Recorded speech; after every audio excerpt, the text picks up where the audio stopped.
You are about to learn one of the biggest secrets in the history of the world.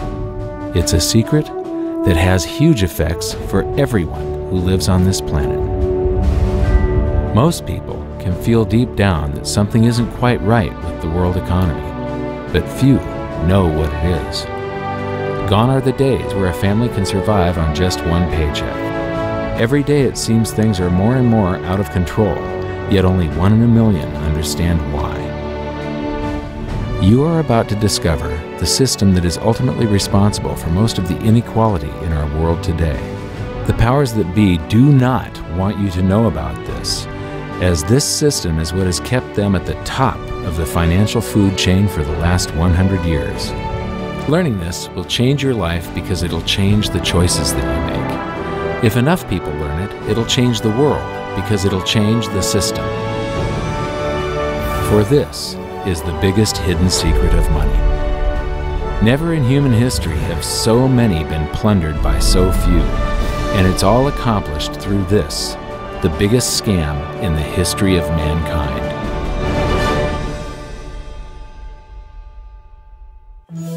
They say that money doesn't grow on trees, but the truth is that the modern banking system creates currency far faster than trees can grow.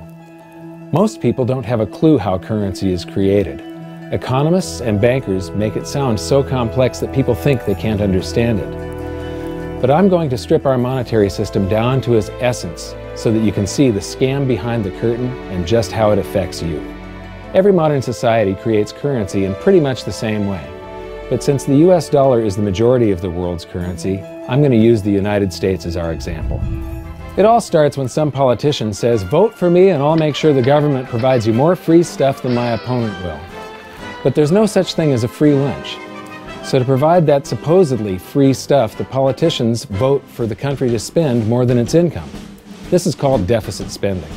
To pay for that deficit spending, the Treasury borrows currency by issuing a bond. So what's a bond? If you think about it, a bond is really nothing but a glorified IOU. It's a pretty piece of paper with numbers printed on it that says, "Loan me $1 trillion today, and I promise over a 10-year period I'm going to pay you back that $1 trillion plus interest." But what you need to understand is that Treasury bonds are our national debt. These glorified IOUs are to be paid back by you and I and our descendants through future taxation. Therefore, when the government issues a bond, it steals prosperity out of the future so that it can spend it today. The Treasury then holds a bond auction, and the world's largest banks show up and compete to buy part of our national debt and make a profit on it by earning interest. You'll notice that as we move through this process, the big banks are there, taking a cut every step of the way. This isn't by chance, as you'll see shortly. Then, through a shell game called open market operations, the banks get to sell some of those bonds to the Federal Reserve at a profit. To pay for the bonds, the Federal Reserve opens up its big old checkbook and writes bad, bogus, counterfeit checks that should bounce because they're drawn on an account that always has a zero balance. There isn't 1 penny in there. To quote from the Boston Federal Reserve, "When you or I write a check, there must be sufficient funds in our account to cover that check. But when the Federal Reserve writes a check, there is no bank deposit on which that check is drawn. When the Federal Reserve writes a check, it is creating money." The Fed then hands those checks to the banks, and at this point, currency springs into existence. The banks then take that currency and buy more bonds at the next Treasury auction. But what is a check? A check is also an IOU. When you write a check, you're making a note that says, "Here's my IOU for cash. All you have to do is go to the bank and pick it up." Now, it's very, very important that you understand this process because we're going to come back later and show you the devastating effect this has on you. The Treasury issues IOUs, bonds. The banks then buy those IOUs with currency. The Federal Reserve then writes IOUs, checks, and hands them to the banks in exchange for the Treasury's IOUs, the bonds. And currency is created. So what's really happening is the Federal Reserve and the Treasury are just swapping IOUs, using the banks as middlemen, and abracadabra, presto, currency magically springs into existence. This process repeats and repeats over and over again, enriching the banks and indebting the public by raising the national debt. The end result is that there's a buildup of bonds at the Federal Reserve and currency at the Treasury. This process is also where all paper currency comes from. The Federal Reserve and the government mistakenly call it base money because they didn't watch episode 1 of this series and they don't know the difference between money and currency. But I will correctly refer to it as base currency because it is not money. It is currency, and as we've learned, there is a big difference. Money has to be a store of value and maintain its purchasing power over long periods of time. We learned in episode 1 that earlier in our history, our paper currency was just a claim check. It was a representation for real money of intrinsic value, the gold and silver that was held on deposit at the Treasury.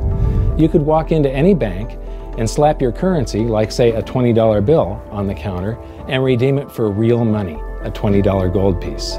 But now, this base currency that's piling up back here is really nothing but a receipt or a claim check on an IOU, that bond. So it's really nothing but a supply of numbers. The Treasury then deposits the newly created currency into the various branches of the government, and the politicians say, "Hey, thanks for that." And the government does some deficit spending on public works, social programs, and war. The government employees, contractors, and soldiers then deposit their pay in the banks. Now, this may come as a shock to you, but when you deposit your currency with the bank, you're not actually depositing it into an account to be safely held in trust for you. Instead, you're actually loaning the bank your currency, and within certain legal limits, they can do with it pretty much anything they please. This includes gambling in the stock market and loaning it out, at a profit, of course. Now this is where the machine of currency creation really gets cranking, because this is where something called fractional reserve lending comes into play. Fractional reserve lending is exactly what it says. The banks are allowed to reserve only a fraction of your deposit and loan the rest out. Although reserve ratios may vary, I'm going to use a 10% reserve ratio as our example. If you deposit $100 in your account, the bank can legally take $90 of it and loan it out without telling you. The bank must hold $10 of your deposit in reserve just in case you want some of it. These reserves are called vault cash. But why does your bank account still say you have $100 if the bank has stolen $90 of it? Because the bank left IOUs it created, called bank credit, in its place. Now I know this sounds crazy, but here it is in black and white from the Fed. Commercial banks create checkbook money when they grant a loan simply by adding new deposit dollars in accounts on their books in exchange for a borrower's IOU. These are nothing but numbers that the banks type into their computers.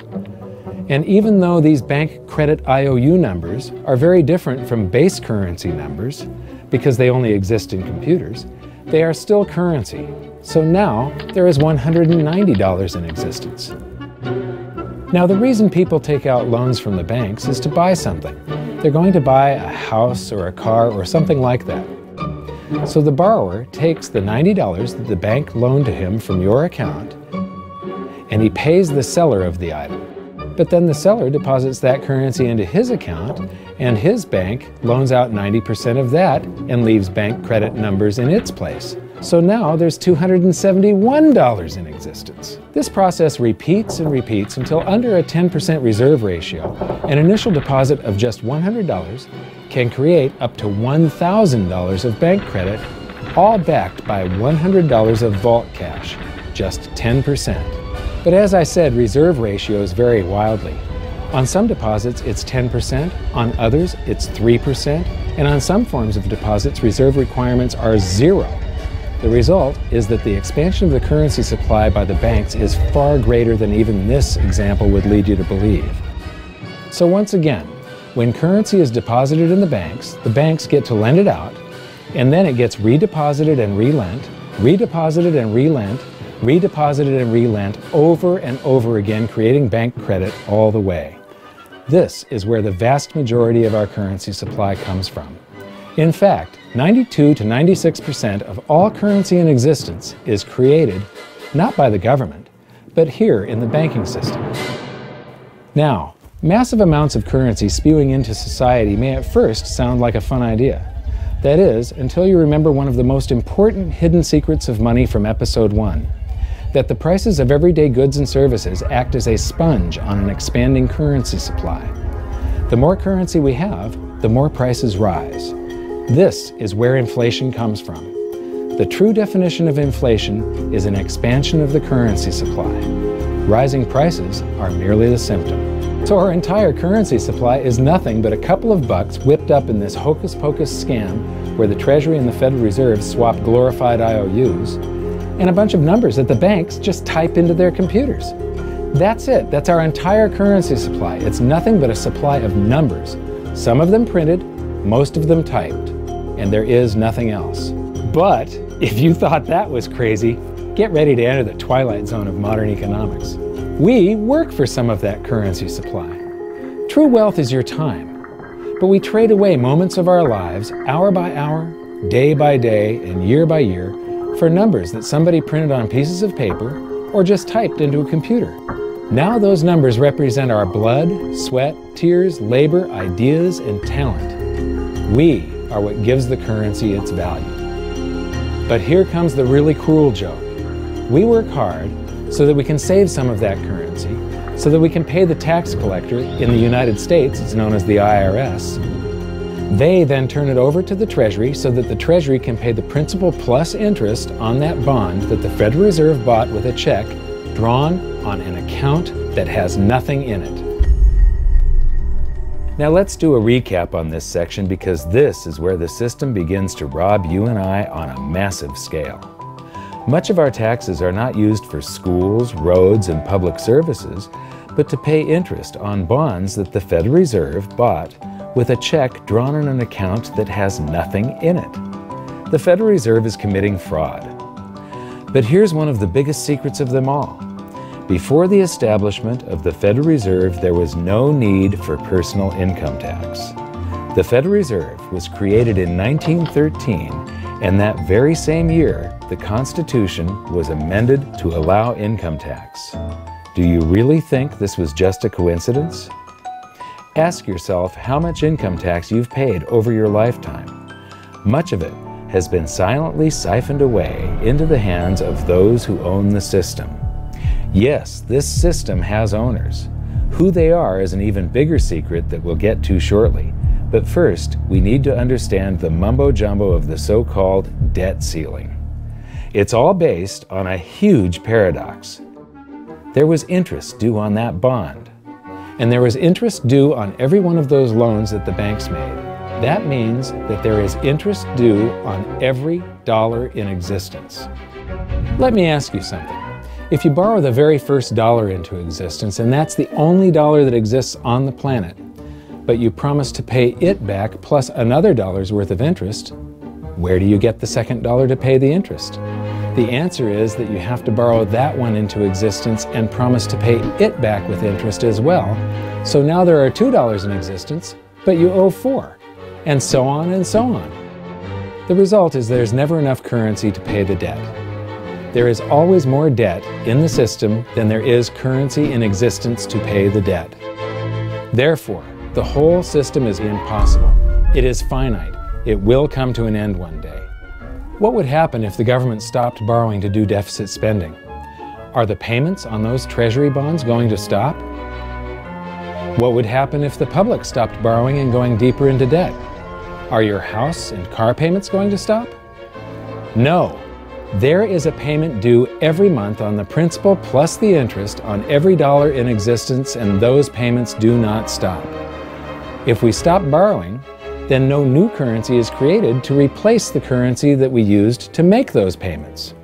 Whether you're making a payment on a loan or paying tax to make a payment on a bond, the portion of the payment that goes to pay off the principal extinguishes that portion of the debt. But the debt also extinguishes the currency. Currency and debt are like matter and antimatter. When they meet, they annihilate each other.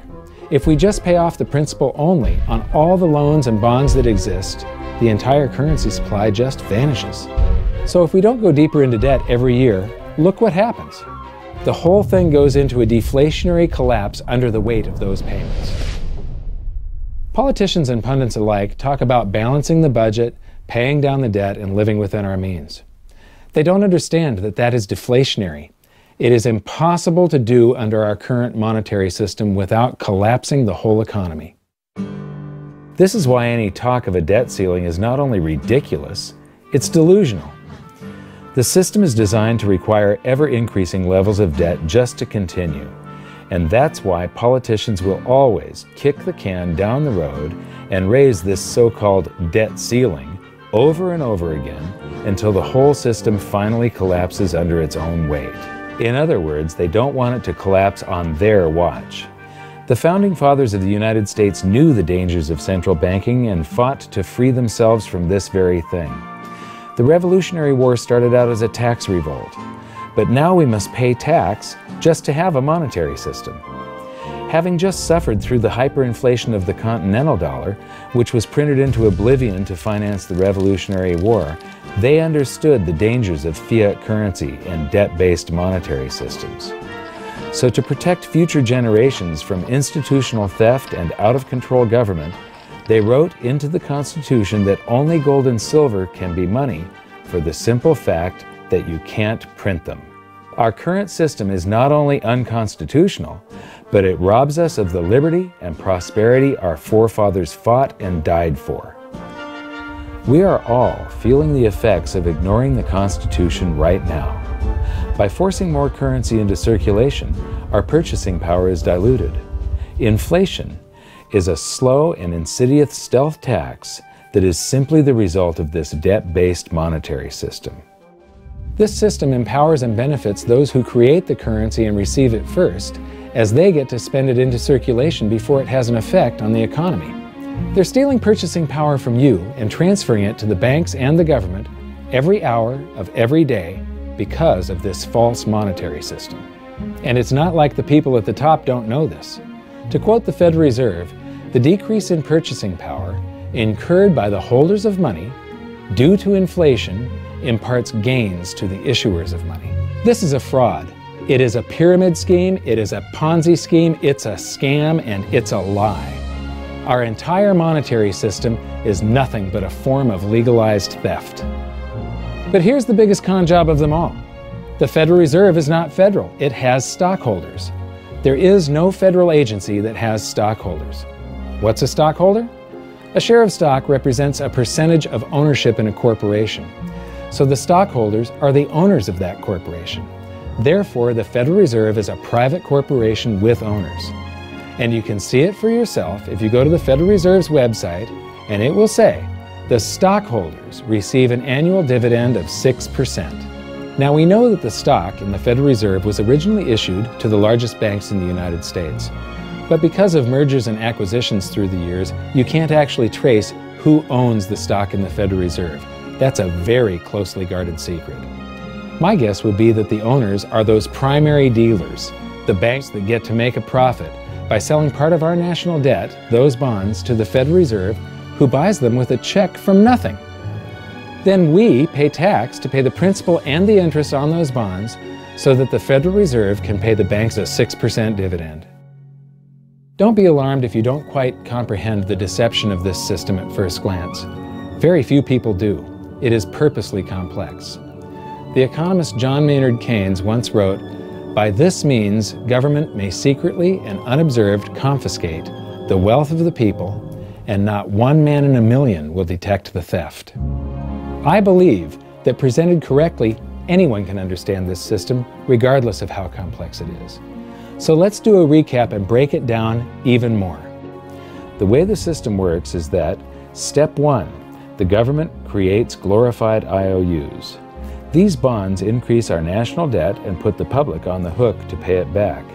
Step 2, IOUs are swapped to create currency. The Treasury sells the bonds to the banks. The banks then turn around and sell our national debt at a profit to the Federal Reserve, which they probably own. The Federal Reserve then opens its checkbook that doesn't have a penny in it and buys those IOUs with IOUs that it writes, checks, on a checking account that has a zero balance. Then they give those checks to the banks and currency just springs into existence. And then the whole process repeats. This results in a buildup of bonds at the Federal Reserve and currency at the Treasury, which is really just a supply of numbers. The Treasury then deposits the numbers in the various branches of the government, and we get to step 3. The government spends the numbers on promises, public works, social programs, and war. Then the government employees, contractors, and soldiers deposit their pay into the banks, and we get to step 4, where the banks multiply the numbers by magically inventing more IOUs through fractional reserve lending, where they steal a portion of everyone's deposit and lend it out. That currency gets redeposited, and then a portion is stolen again, and the process repeats over and over, magnifying the currency supply exponentially. Then we work for some of those numbers, which brings us to step 5, where our numbers are taxed. We pay tax to the IRS, who then turns our numbers over to the Treasury, so the Treasury can pay the principal plus the interest on bonds that were purchased by the Federal Reserve with a check from nothing. Then we get to step 6, the debt ceiling delusion. The system is designed to require ever-increasing levels of debt and will eventually collapse under its own weight because politicians always kick the can down the road. They don't want it to collapse on their watch. And finally, step 7, the secret owners take their cut. The world's largest banks own the Federal Reserve.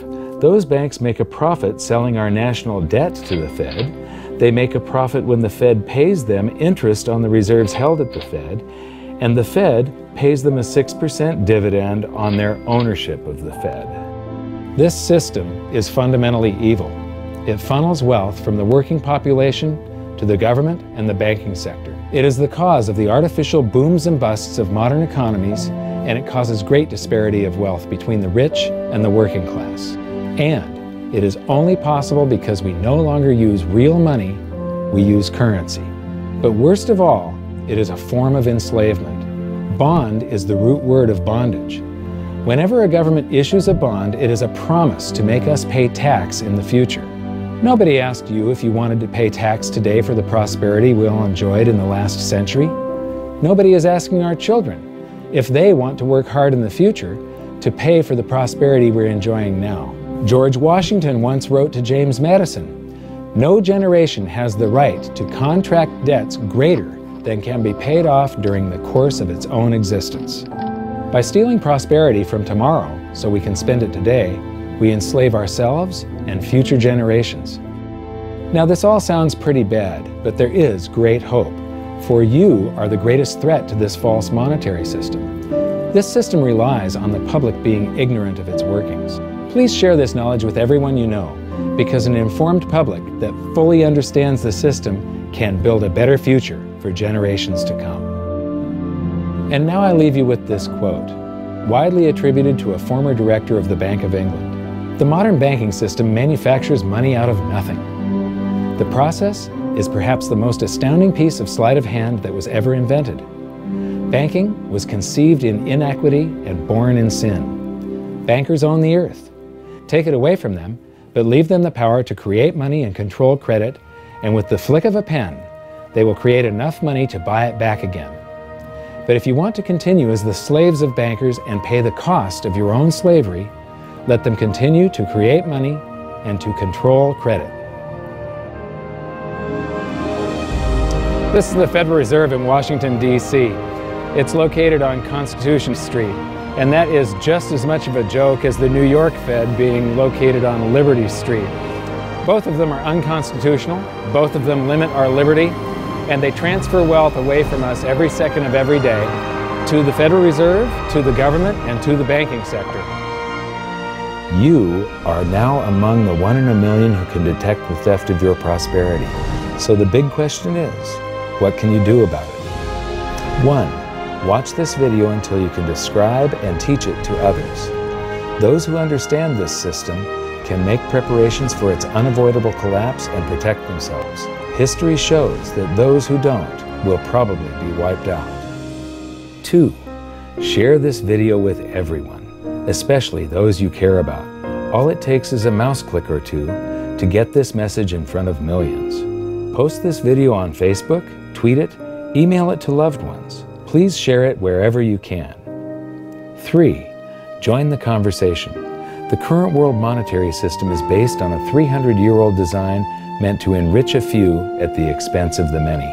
There must be a better way. At hiddensecretsofmoney.com, we've created an open source platform for the design and development of a new world monetary system. We're calling on every economist, every student, every college, every bright mind, and anyone who cares to join the discussion. In educating ourselves and each other, we can prevent the further loss of our freedoms and maybe, just maybe, win some of them back.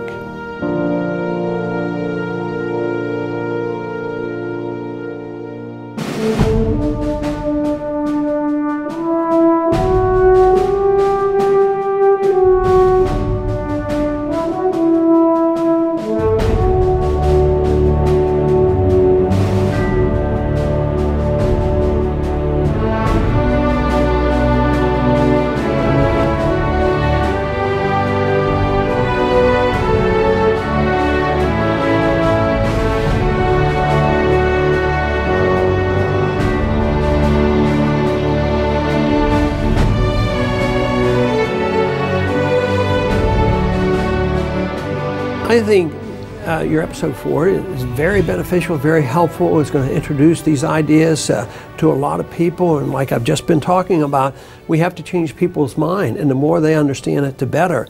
And I think we're at this point now where more people in the last several years, 4 or 5 years, have thought about the Fed than they ever have in the previous 95 years. So I think an explanation and diagrams to show it is very helpful, because quite frankly, they're not going to get it in their grade school, they're not going to get it in their high schools, they're not going to get it in college unless they're in a very rare circumstance to understand how this works.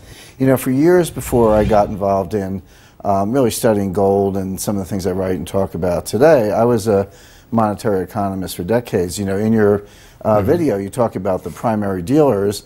I was chief counsel and chief credit officer, one of the largest primary dealers for 10 years. So I had an inside seat on the Treasury market and have the privilege of working with several former vice chairmen of the Board of Governors, Manley Johnson and David Mullins, going back to the 80s and the 90s. So I'm very immersed in what you were talking about. And I thought it was extremely accurate, extremely clear. I didn't think you were stretching on any points. It was really like something out of a PhD course, except that it was very easy to understand. I think it's accessible. I think we're seeing a little bit of a revolution in communications in the following sense. You know, as you point out, the Fed was created in 1913. Well, in 1913, there was no web, there was no YouTube, no Twitter. There was really no one to kind of stand up and oppose the Fed or call them out, if you will, or really get into a discussion that everyday Americans could follow. That's not true now with social media and everything else. You can reach out to millions and tens of millions of people and tell them what's going on. I think you've done that. You've done it successfully. I applaud it. I think this is a great video. I look forward to seeing it again. I know millions of people will enjoy it. Well, as we know, the Federal Reserve believes it can create money out of thin air, not realize money is supposed to represent real products and services. And what people don't realize is when the Fed does that, in effect, as Keynes pointed out, it's a form of taxation. It's a form of confiscation. And because people don't see it, the politicos get away with it, but it also undermines social trust. It just is corrosive throughout society. We're going to have a lot of turmoil in the coming years, but it's going to be the kind of turmoil that leads to positive things. So don't despair. Get out there and fight, because the tide is going to turn. This is going to be the statist's last stand. Thank you. This episode of Mike Maloney's Hidden Secrets of Money was brought to you by goldsilver.com and the new Silver Pegasus Round. To learn how to protect your family and turn the coming economic storms into opportunity, visit goldsilver.com.